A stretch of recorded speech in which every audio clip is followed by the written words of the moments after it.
de alguém que detém muito mais conhecimento que nós em determinada área, e você tem a possibilidade, a oportunidade de conversar com essa pessoa, o ideal é que quando você esteja perto dessa pessoa, você permaneça mais tempo em silêncio, absorvendo o que essa pessoa está falando, do que interrompendo ela e falando também ao mesmo tempo. Aprendi isso muito depois que eu entrei na igreja e tive contato com outros pastores, pessoas que eu tive a oportunidade de conversar. Então é o ideal, que você absorva, que você adquira conhecimento. É assim que nós devemos agir quando estamos perto de pessoas que conhecem, têm muito mais conhecimento que nós. Deve ser a nossa prioridade naquele momento, absorver e deter conhecimento daquela pessoa. Porque prioridades são assim na nossa vida. Você se concentra naquilo que você quer. Você busca aquilo que você quer com mais afinco. Você tem uma determinação para alcançar a tua prioridade. É o alvo. A tua prioridade é um alvo. E absorver conhecimento deve ser um alvo na nossa vida. Deve ser uma prioridade na nossa vida. Você pode perceber isso em todas as áreas da sua vida. Talvez você fale assim, mas eu não tenho hoje nenhuma prioridade grande. Mas de certa forma todos nós temos prioridade. Quando você precisa mexer em alguma obra, fazer alguma reforma, você, de certa maneira, você tem que guardar um dinheiro para aquilo e outras coisas, trocar o carro. Você sempre tem uma prioridade na vida. Quando você quer aprender alguma coisa, por exemplo, você tem a prioridade de buscar conhecimento. O pastor tem estudado teologia, nós temos feito um curso junto, técnico de edificação. Por quê? Nós queremos aprender aquilo, então você se dedica, você tem aquilo como uma certa prioridade, você estuda, você busca adquirir um conhecimento para deter o conhecimento daquele determinado assunto. Você ouve palestras, você busca entender sobre aquilo. Como eu falei, talvez na correria do dia a dia nós não tenhamos grandes prioridades, mas as pequenas que nós temos necessitam de atenção, necessitam de uma busca com afinco. Mas é assim, família, negócios, reformas, tudo tem uma certa prioridade. E a história que eu quero ver com vocês hoje trata exatamente disso, prioridades. Nós vamos observar que todo cristão deve ter uma prioridade. E principalmente que essa prioridade do cristão é uma questão de escolha. Você escolhe ter essa prioridade. Nós não somos ensinados, através da Bíblia, que nós devemos buscar em primeiro lugar o quê? O reino dos céus, o reino de Deus. E todas as outras coisas nos serão acrescentadas. Então, nota a prioridade, buscar em primeiro lugar o reino de Deus e todas as outras coisas vos serão acrescentadas. É um mandamento, isso. Viver uma vida priorizando o reino de Deus. E a Bíblia tem milhares de orientações com relação a isso. Como fazer isso? Como viver uma vida priorizando o reino de Deus? Mas eu quero olhar hoje para esse exemplo que está aqui em Lucas 10, que é um exemplo bem simples, mas muito rico. Temos 3 personagens aqui: Jesus, Marta e a irmã dela, Maria, nesse trecho. E Maria vai nos ensinar uma bela lição sobre prioridade nesse trecho. Nós vamos observar. Algum tempo atrás eu preguei, na verdade há muito tempo atrás eu preguei nesse mesmo trecho com relação à vida de Marta, as ações de Marta nessa passagem. Faz muito tempo, talvez eu não nem lembre disso, mas eu preguei com relação às ações de Marta nesse texto. Mas hoje eu quero olhar para as ações de Maria. Vamos falar um pouco sobre Marta também, mas eu quero olhar para as atitudes de Maria hoje. E eu deixei para falar de Maria naquela época, uma outra oportunidade que eu vou tentar trazer hoje para os irmãos aqui. Mas peço que os irmãos abram então para Lucas 10, e nós vamos ler agora do versículo 38 ao 42. Peço que os irmãos fiquem de pé, em reverência à palavra de Deus, para nós lermos esse trecho. Diz assim, Lucas 10, versículo 38. Indo eles de caminho, entrou Jesus num povoado, e certa mulher chamada Marta hospedou-o na sua casa. Tinha ela uma irmã chamada Maria, e esta quedava-se assentada aos pés do Senhor, a ouvir-lhe os ensinamentos. Marta agitava-se de um lado para o outro, ocupada em muitos serviços. Então se aproximou de Jesus e disse: Senhor, não te importas que a minha irmã tenha deixado que eu fique a servir sozinha? Ordena-me, pois, que venha ajudar-me. Jesus lhe respondeu-lhe o Senhor: Marta, Marta, andas inquieta e te preocupas com muitas coisas. Entretanto, pouco é necessário, ou mesmo uma só coisa. Maria, pois, escolheu a boa parte, e esta não lhe será tirada. Oremos. Senhor nosso Deus, nosso Pai, obrigado pela oportunidade que temos de abrir e ler a Tua Palavra, que ela venha trabalhar de maneira especial em nossos corações, isso para que nós possamos Te servir melhor, honrar e glorificar Teu santo nome. É o que Te pedimos essa noite em nome de Jesus. Amém. Os irmãos podem se sentar. Estar na presença de Deus, buscando conhecer Sua Palavra, evitando distrações mundanas, numa vida equilibrada de amor e fé, é fundamental para a vida do cristão. Vou repetir. Estar na presença de Deus, buscando conhecer Sua Palavra, evitando distrações mundanas, numa vida equilibrada de amor e fé, é fundamental para o cristão. Como eu falei, vamos ter que voltar um pouco para Marta. A principal observação desse trecho sobre Marta é o comportamento dela. O fato dela estar concentrada de Maria, perdão. O comportamento de Marta e ela está se incomodando com Maria, o que Maria estava fazendo. Maria estava concentrada, ouvindo o que Jesus estava ensinando. Mas nota que a repreensão de Marta, ela nem é para Maria, ela não chama a atenção de Maria, ela se dirige a Jesus. Eu parafraseei esse trecho ali no 40b, ali, na parte B do versículo ali. Senhor, não te importas que minha irmã tenha deixado que eu fique servir sozinha? Ordena depois que venha ajudar-me. Eu tomei a liberdade de parafrasear esse versículo. É como se ela falasse assim: Senhor, não está vendo que eu estou sofrendo aqui? Sou uma vítima aqui nessa situação, trabalhando sozinha. O senhor não está vendo isso? Essa outra pessoa aí, está aí, preguiçosa nos pés do Senhor, aí não fazendo nada. O Senhor não vai fazer nada? O Senhor vai ficar quieto? Manda que ela venha me ajudar aqui. Ela dá uma ordem para Jesus: manda que ela venha me ajudar aqui. Quantos de nós não usamos argumentos assim com Jesus, com Deus, no nosso cotidiano? Achamos que, por sermos espirituais, por estarmos na igreja, o Senhor nos deve alguma coisa. Ele tem que agir de alguma forma que eu quero o que eu quero para a minha vida, Ele tem que me dar. Deus não nos deve nada. Não nos deve nada. Nessas igrejas pentecostais que você anda por aí, é que tem esse tipo de coisa. Que você tem que determinar para Deus o que Ele tem que te dar. Não, se a Bíblia falou que Ele vai te dar o que você quer, então você tem que determinar, você tem que dar uma ordem para Ele. Que absurdo. Ou que você contribui com alguma coisa, Ele vai te dar algo em troca. Essas igrejas que pensam assim. Marta, nesse versículo, ela estava ali, atribulada, fazendo várias coisas ao mesmo tempo, cozinhando, preparando a mesa, talvez cozinhando várias coisas, não tem como saber pelo texto ali, mas notamos que ela está cheia de serviço ali, e ela não está raciocinando direito no que está acontecendo. Isso acontece conosco também. Já pararam para pensar nisso? Que às vezes no cotidiano do nosso dia a dia você faz tanta coisa, você até esquece que Deus está no comando, Deus está cuidando de cada uma das coisas, que Deus está ali ao teu lado. Mas você está atribulado, você está se ocupando, você está fazendo várias coisas ao mesmo tempo.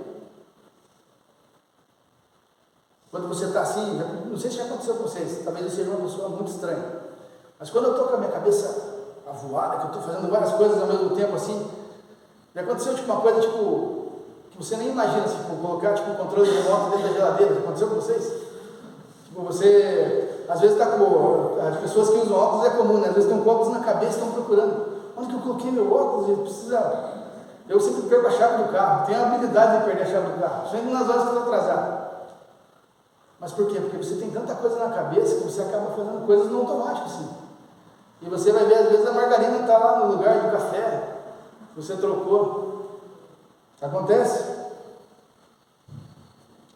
E quando Marta percebe aquilo, como eu falei, ela não chama a atenção de Maria, ela chama a atenção de Jesus. O Senhor não vai fazer alguma coisa? Então Jesus, nesses próximos versículos, vai nos dar esse mapa do cristão com relação à prioridade, como deve ser uma vida com prioridade. São grandes ensinamentos num pequeno trecho das Escrituras. E o primeiro ensinamento aqui de Jesus é que você deve se livrar das inquietações e preocupações desse mundo. E como tem crentes que andam inquietos e preocupados? Como tem? E assim, eu não estou falando só no micro, só nas questões da casa, da família, mas tem crentes que andam inquietos em questões do macro. Eles querem mudar o mundo, eles se preocupam com coisas grandes, querem interferir na política, na economia, nas coisas grandes que tem aí mundo afora. E pior de tudo, entra em verdadeiras paranoias com relação a isso. Eu já comentei com os irmãos aqui algumas vezes. Na época da eleição, o outro lado ganhou, vamos fugir para as colinas, meu Deus do céu, vai acabar o mundo, vamos pegar um barco, vamos fugir para Cuba. Não, para Cuba ninguém quer fugir. Mas é uma paranoia, como se o mundo fosse acabar. Nós estamos aqui pregando a palavra de Deus, ouvindo a palavra de Deus, temos a oportunidade de pregar o Evangelho. Não cabe a você se preocupar com isso. Deus cuida muito melhor dessas coisas do que você. Mas tem pessoas que ficam paranoicas. Tem pessoas que falam, não, eu sou um crente, eu sou top, estou na igreja lá, todo domingo, leio a palavra de Deus, aconselho, eu gosto de aconselhar pessoas, gosto de usar versículo para aconselhar pessoas. E a primeira vez que o pastor chega e fala com um pouquinho mais de rigidez, eu penso, ai meu Deus, já se magoa. Ai, meu irmão lá, meu Deus, passou hoje na igreja, nem olhando na minha cara. O que será que tem contra mim? São pessoas que se magoam fácil. Faz lá o Belém, né? Nunca mais vem. Eu nunca mais vou falar com ele. Se ele quiser, ele que venha falar comigo aqui. E você deixa que essas pequenas coisas tirem o foco das coisas que realmente importam para o reino de Deus. A adoração a Deus constitui o cerne de tudo que nós fazemos na vida cristã. Você adorar a Deus, esse deve ser o cerne da tua vida cristã. Temos nossas tarefas, nossos trabalhos no dia a dia, nossas funções na igreja. Nós temos que pregar o Evangelho sempre que temos a oportunidade, sempre com nossos vizinhos, nossos familiares, nossos amigos, colegas de trabalho. Nós temos que pregar o Evangelho. Mas se todas essas coisas que ocupam o nosso dia a dia e povoam o nosso pensamento, são elas que ocupam todo o nosso tempo, como nós vamos encontrar tempo para o que realmente importa para o reino de Deus? Se todas essas coisas nos preocupam, nos deixam inquietos, são coisas que nós escolhemos como nossas prioridades no nosso dia a dia, como nós vamos buscar tempo para não só ler a palavra de Deus, mas absorver realmente o que ela quer nos ensinar naquele dia?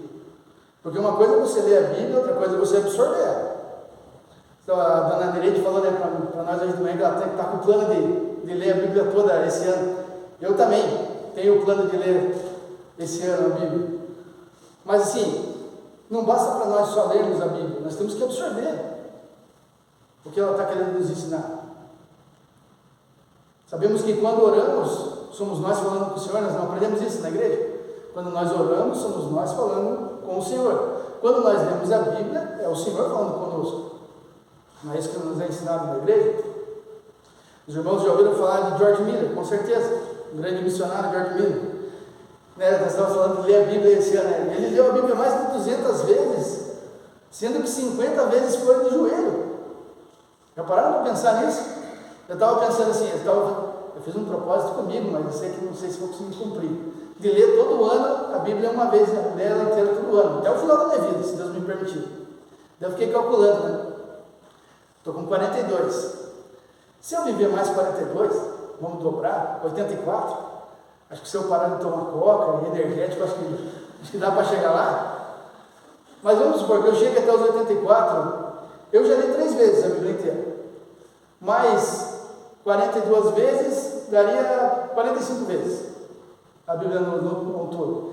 O George Miller leu 50 vezes de joelho. Ele leu mais de joelho do que eu vou ler a vida inteira, se eu chegar aos 84. Né?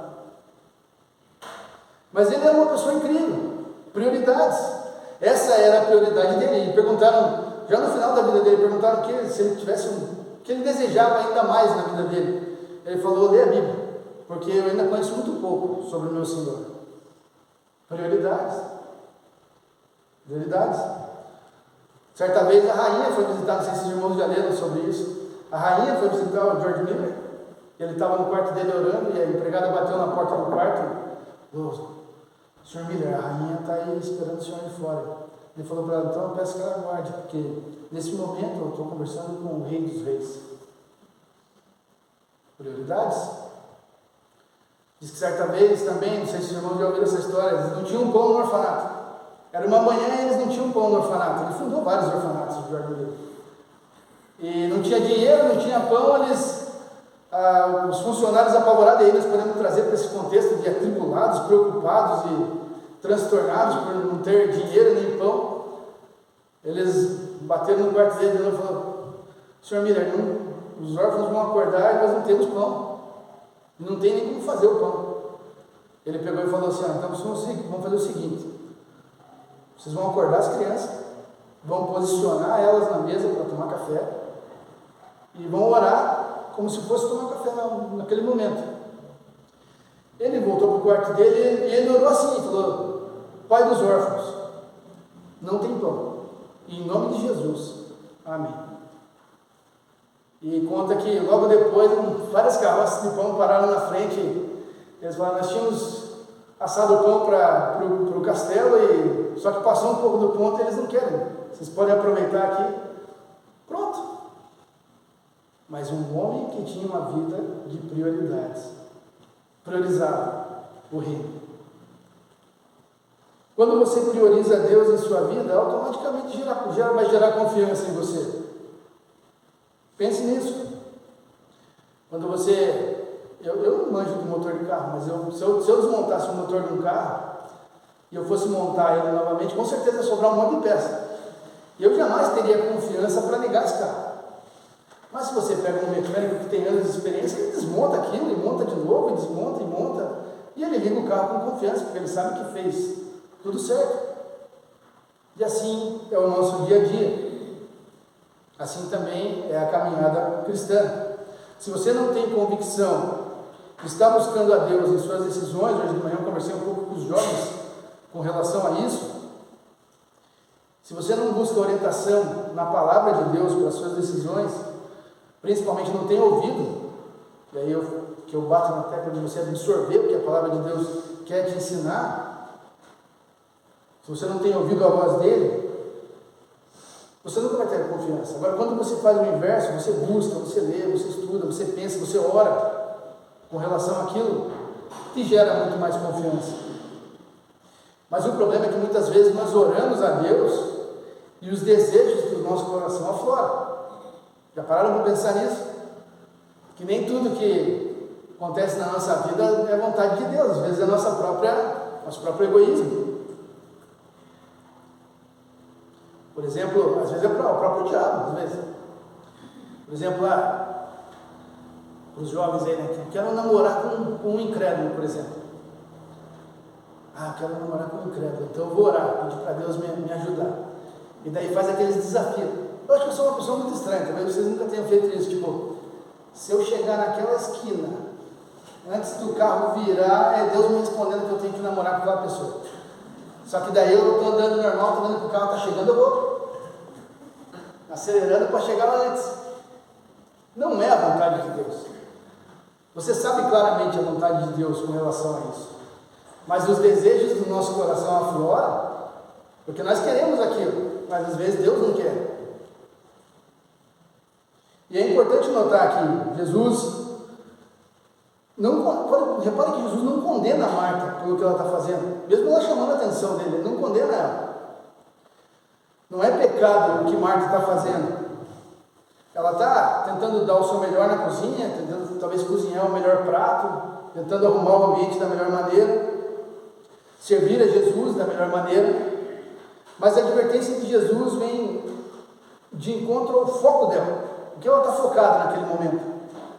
Onde está a atenção e a prioridade de Marta naquele momento?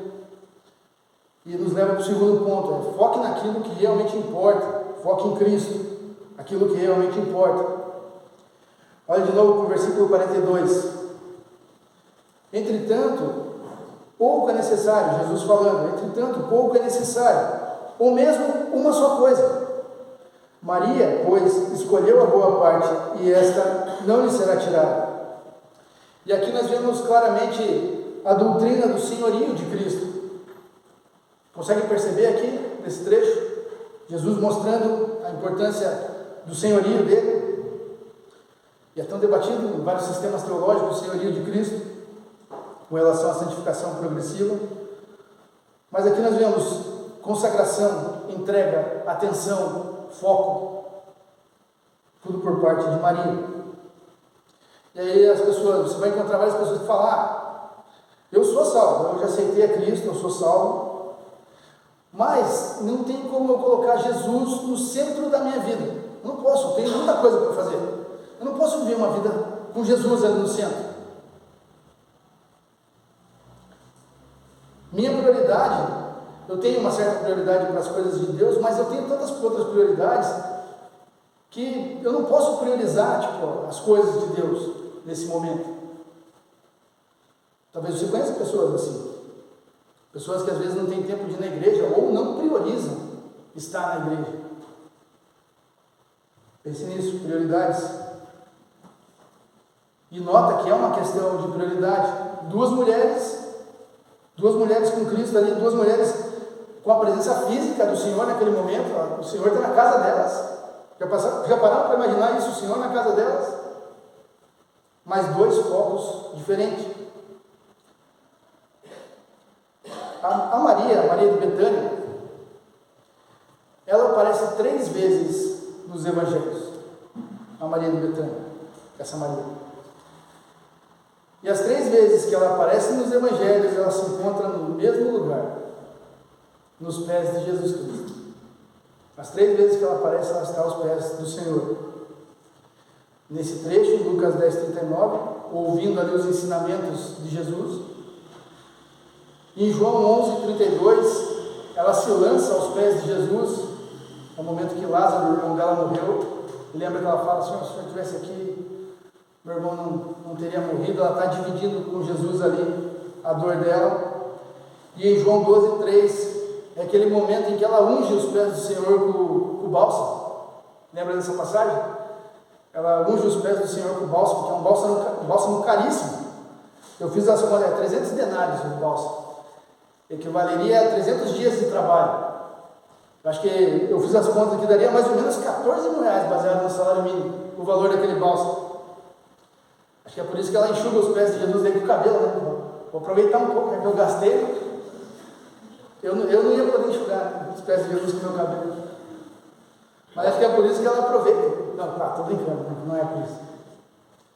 Mas o Wiersbe comenta o seguinte, em cada uma dessas ocasiões que Maria se deposita aos pés de Jesus Cristo, ele fala o seguinte, que há 3 fragrâncias no ar, em cada um dos momentos. O primeiro de Lucas aqui, onde nós estamos vendo, é o alimento. Marta está preparando ali a refeição para eles se alimentarem. Em João 11, é o da morte, a morte de Lázaro. Lembra que Jesus chega e logo depois ele vai ressuscitar Lázaro. E em João 12, quando ela está ungindo os pés de Jesus, é o perfume. E nós podemos extrair algumas lições de cada uma dessas passagens. A primeira, que é que nós estamos vendo aqui, devemos dedicar tempo a ouvir e aprender a palavra de Deus. É o que ela está fazendo. Ouvindo, aprendendo, absorvendo, gastando tempo com Jesus. A segunda, quando ela se deposita aos pés dele, quando Lázaro morre, é o fato de que nós podemos dividir os nossos fardos, as nossas dores, as nossas angústias com Jesus. Ele é a melhor pessoa que nós temos para dividir as nossas dores. Ele entende muito mais das nossas dores do que nós mesmos. E a terceira, no momento que ela deposita o perfume nos pés de Jesus, é que sempre devemos dar o nosso melhor para Jesus. E eu não estou falando com relação a dinheiro, claro que era muito valoroso o bolso, mas em tudo na nossa vida. No nosso serviço, nas nossas atividades diárias, na nossa leitura, no momento em que estamos em comunhão com os irmãos, nós devemos dar o nosso melhor para Jesus. Ele não quer migalhas, Ele não quer que você dê para Ele o que sobra do teu tempo, o que sobra da tua disposição, o que sobra da tua vontade. Às vezes temos que preparar algum estudo de escola dominical, fazemos de qualquer maneira, de qualquer jeito. Às vezes, no cultinho das crianças, às vezes não damos o valor. Eu lembro que nas nossas aulas do seminário era muito batido nessa tecla de que o cultinho das crianças tem a mesma importância de um culto de adultos. Elas têm que receber o mesmo evangelho que os adultos. Claro, dentro do que elas podem absorver. Mas é a mesma importância. São almas que precisam de Jesus. São almas que precisam ser santificadas. Mas o que Jesus está falando aqui é quase como um desafio para nós também. Como você pretende viver seus dias? Como você pretende servir a Deus no seu dia a dia? Trabalhar como Marta ou adorar como Maria? E é isso que Jesus está mostrando, que você precisa ter equilíbrio e prioridade no teu dia a dia. Nós temos que trabalhar sim, nós temos que trabalhar. A Bíblia ensina que aquele que não trabalha que não come. Nós temos que trabalhar. Somos ordenados a trabalhar, a cumprir nossas funções. Nós devemos adorar? Sim, também. Você precisa, você necessita, você deve adorar. Mas Jesus está falando que dessas duas coisas, uma é melhor do que a outra. As duas são necessárias para o ser humano, porém, uma é considerada por Cristo a melhor parte, uma prioridade. E por quê? E quando você pergunta e por quê, tem um conjunto de ensinamentos que nós podemos extrair daqui. Marta estava recebendo Jesus na casa dela, mas ela havia deixado ele de lado para preparar a refeição, talvez a melhor refeição, e que aparentemente, pelo que Jesus fala, nem era necessário fazer tanta coisa. Vocês conseguem notar isso no texto? Não era necessário muita coisa. Talvez não, um pãozinho, uma margarina e um cafezinho estava top. Só que daí quer preparar. Vai lá fazer um bolo, e daí faz pão de queijo, e daí compra isso, compra aquilo, e quando você chega lá, está um banquete na mesa, e Jesus fala, não precisa disso aí, Marta. Com certeza eles iam tomar um lanche ali, mas não era importante aquilo. Como eu falei, equilíbrio e prioridade. Maria, ao contrário, ela estava se alimentando, mas ela estava alimentando a sua alma. Era o alimento espiritual. Maria, que é muito mais importante do que o alimento físico. Se você trata as coisas da tua vida e elas tomam todo o teu tempo, algo terrivelmente errado está acontecendo no teu dia a dia. Mas Marta se sentiu injustiçada, começou a insinuar que Jesus não estava nem aí para ela. Nós conseguimos observar o comportamento carnal de Marta aqui. Consegue observar uma certa raiva no que ela está falando para Jesus? A forma com que ela se dirige a Jesus, a raiva. E quantas vezes nós fazemos o mesmo com Ele? Poucas coisas são tão devastadoras para a vida cristã do que tentar trabalhar para o reino de Deus, e muitos de nós falamos, né? Trabalhamos para o reino de Deus, mas dedicar pouco tempo a Cristo. Isso é devastador. Não adianta nada você ter uma vida de servidão na igreja e fazer seminário. Eu digo por mim, irmãos, digo por mim. O tempo que eu tive no seminário era o tempo que eu tinha a Bíblia todo dia aberta na minha frente. Vários livros, estudando vários livros, comentários bíblicos, teologia sistemática, e acho que foi meu tempo mais difícil com Jesus. Porque eu estava tão atribulado nas coisas de trabalho, prova, que eu estava deixando ele para trás. Isso é muito grave. Essa vida, a nossa vida aqui nessa terra, ela é como se fosse um grande jogo de xadrez. Hoje de manhã eu ia falar, eu estava vindo com a minha família no carro, eu ia falar para eles isso, mas daqui a pouco nós entramos na igreja e eu acabei deixando passar. É como se você jogasse xadrez e você estivesse de um lado da mesa e o diabo estivesse do outro. E aí você move uma peça e você percebe que aquela jogada foi boa e você fica feliz, fala, caramba, eu estou ganhando. Mas daí o diabo move uma outra e de repente você percebe que você está perdendo. É a nossa luta aqui. E aí você pode pensar nisso, hoje eu fiz uma resolução, eu vou começar a fazer meus devocionais sem falhar agora, eu vou ler a Bíblia, vou crescer espiritualmente, mas daí o diabo lá no teu trabalho bota lá uma carga de pescoço lá, aquelas pessoas que é uma desgraça na vida da gente, só sabe arrumar confusão. E daí você tem essa luta, você, ia ganhar, mas de repente agora eu já tenho que lutar com é uma outra luta.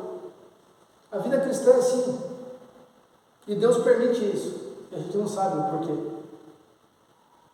Muitas vezes pelo nosso próprio crescimento. Mas se você ignora o Criador, se você ignora a única pessoa que pode te ajudar nessas batalhas e nessas lutas, a probabilidade de você ter uma vida derrotada é muito maior. Se o Senhor está do teu lado e você está ignorando Ele, a probabilidade de você ser derrotado é muito maior. João 15,5 diz, Jesus fala, porque sem mim nada podeis fazer. Nada. Maria escolheu a melhor parte, e essa não poderia ser tirada dela, como eu falei lá no começo. Quando você aprende alguma coisa de alguém que sabe muito mais do que você, quando você absorve aquele conhecimento, aquilo é teu. Você é proprietário daquele conhecimento, ninguém pode roubar mais de você. E era isso que Maria estava fazendo. Ninguém mais podia tirar dela aquele conhecimento agora. Era dela. Era a melhor parte. Maria entendeu aquele versículo de que não só de pão viverá o homem, mas de toda palavra que procede da boca de Deus. Se tentar servir a Cristo dificulta a nossa vida, existe algo terrivelmente errado. Jesus nos deu o mapa das prioridades corretas. E quais são elas? Primeiro, Deus. Segundo, quem que é? Os outros. Primeiro, Deus. Segundo, os outros. E terceiro, nós mesmos. Essas são as prioridades que a Bíblia ensina. Um homem, por exemplo, ele vai pegar o carro de manhã, ele entra no carro dele para ir para o trabalho, está lá pensando em várias coisas, de repente ele sente um aperto no peito assim e percebe que está tendo um infarto fulminante. Quais são os pensamentos que passam pela cabeça dele? Poxa, eu preciso entregar meus relatórios antes de morrer. Hoje de tarde eu tenho uma reunião, não posso faltar essa reunião. É isso que passa pela cabeça dele quando ele percebe que está tendo um infarto fulminante? Não, ele pensa na família, ele pensa na esposa, pensa no filho, talvez no último sorriso do filho, talvez no último abraço na esposa, no último beijo na esposa. E daí é prioridade. Mas antes não era. Antes tinha todas as outras coisas passando pela cabeça dele. E assim nós fazemos com a palavra de Deus. Infelizmente, nós fazemos assim com o que Cristo quer nos ensinar. Eu lembro da minha avó, tadinha da minha avó, estou falando mais dela agora que ela morreu, porque ela não era viva. Mas eu lembro da minha avó quando eu tinha, durante 2 anos, quando eu tinha 16, 17 anos, eu trabalhava numa serralheria durante o dia e estudava à noite. E eu lembro que eu saía muito cedo de casa e eu voltava muito tarde. As aulas iam até mais ou menos 10h30, 10h25, eu chegava. Só que todo dia, durante esses 2 anos, ela tinha o cuidado de bater uma canequinha de gemada para mim, e ela deixava na geladeira. Então eu chegava, depois que eu jantava, eu esquentava, fervia um copo de leite, colocava na gemada, eu sentava nos pés da cama dela, e a gente ficava durante um bom tempo conversando, durante 40 minutos, 1 hora, batendo papo. Eu e ela contando as coisas do dia dela, eu contando as coisas do meu dia a dia, e era um tempo muito gostoso. Durante 2 anos foi assim. E irmãos, eu digo para os irmãos, ela morreu, e era pequenininho quando ela morreu, acho que eu tinha 1 ano quando ela faleceu. Até hoje eu sinto muita falta daquelas conversas. Assim. Era muito bom assim, estar com elas. E eu penso assim, se eu recebesse a oportunidade, pense você também, uma pessoa que partiu, se você recebesse a oportunidade de estar com uma pessoa que partiu, vamos colocar 2 horas, ter 2 horas a mais com uma pessoa que você adorava estar junto e partiu. O que você faria nessas 2 horas? Você quer ouvir, você quer escutar, você quer abraçar, quer estar com ela, quer... Ou você vai ficar lá, tipo, espera eu limpar minha casa aqui, daí você entra. Espera eu preparar uma refeição aqui demorada para... Prioridades. Prioridades. Nós temos tempo de ouvir Jesus todos os dias. Nós podemos nos achegar aos pés de Jesus todos os dias. Podemos derramar nossas lágrimas, dores, angústias, alegrias, conquistas aos pés de Jesus todos os dias. Mas nós só vamos fazer isso quando dermos prioridade a Ele. Nós só vamos fazer isso quando diariamente, dia após dia, nós escolhemos a melhor parte. Amém?